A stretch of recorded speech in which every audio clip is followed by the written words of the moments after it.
Hi everyone! I wanted to make a quick video about how to get high rankings and good rewards in the Lord of Lords event. This video is probably for newer players or free-to-play players. I actually really enjoy this event.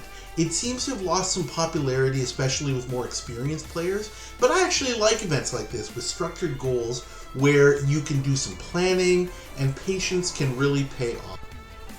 One thing that I really do love about Lord of Lords is exactly for that reason.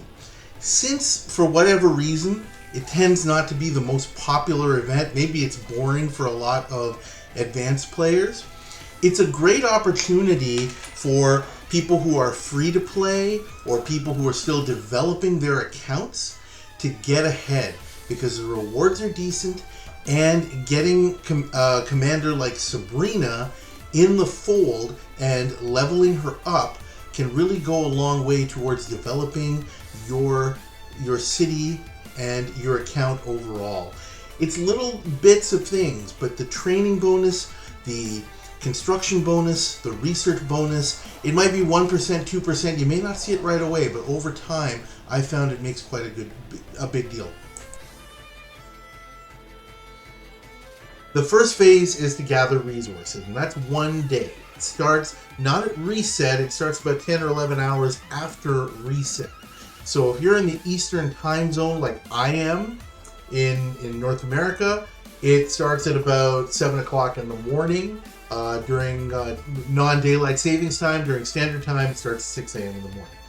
So for phase one, gathering resources, coming back here, looking at the points, you earn 1 point for every 55 grain, 35 wood, iron, or stone, and you need to obey and respect your server's rules for gathering. Gather level 5 nodes if you can, if you're near King's Landing and your ruling alliance allows it. Most servers I've seen only allow players to gather 1 gold node at a time because they're so rare. And gathering within the King's Landing tree line is only for instant gather with your dragon. And that doesn't count towards the event. So don't be that player that's selfish. It's not worth it in the long run. You can get a good score in this event without doing that. Those have been the rules for every server I've been on. So respect the rules. And if you don't have those kinds of rules on your server, you might want to think about implementing them. The rest of the stuff is pretty much up for grabs. And I'm going to go and I am going to just start. I'm just looking for resources that I need, primarily iron. But like I said, on most servers, go ahead and farm lumber, stone, iron, food if you like, to your heart's content. So a couple of things that you can do to get yourself kind of in the lead and get off on the right foot with, you can initiate the gathering speed bonus here in the Sept of the Seventh. That's something that's basically a given. You definitely should do that. And for the most part, you know, I have a whole bunch of these racked up. I could have the increased gathering speed every day for the next 4 years. I really should start using those now that I think about it. Because I don't think you can sell them. So that's one thing. Another thing you can do, and this generally doesn't matter that much in my experience, but something you might want to do, is you might want to put on gathering gear. I'm not going to do it because I don't need it, but if you have the Huntsman's gear for your Lord, that will allow you to gather faster. Yeah, here it is. So you can see that it increases your resource gathering speed. And so that'll get things done faster. Another thing that I like to do is to watch the Lord of Lords timer. If you can time things according to the clock, you can get a jump on points. When Lord of Lords starts, you can see when the event timer is going to begin. And you can also get a glimpse from experience of how long it takes to drain a node. For example, it takes me about 4 hours to drain a level 5 mine, and about 5.5 for a quarry or lumberyard.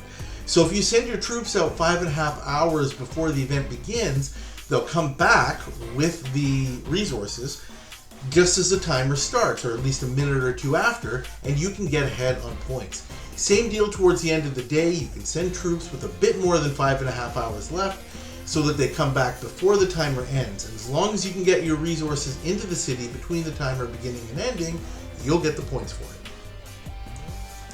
Do be aware, though, that if you put on the gathering gear and if you use the gathering bonus from the Sept of the Seven, that's going to adjust your timing slightly. So do account for that. In my next video, I'll talk about the rest of the phases and some little tips and tricks for those. I will just mention that you can prime the pump for future phases by starting some tasks now. Phase 2 is for buildings and research, so is Phase 5, although Phase 5 has other things. And Phase 3 is for training soldiers. So you can start some of these bigger tasks, like a big research task or a big construction task, or training a whole bunch of soldiers in anticipation of those phases coming. And if you've got a bit of a late start, I tend to do those big tasks or start them way before when I see Lord of Lords come up on the event calendar. But now is as good a time to start as any if you haven't done that already. And I think that's it for this video. Thanks a lot for watching, and I'll catch you on the next one.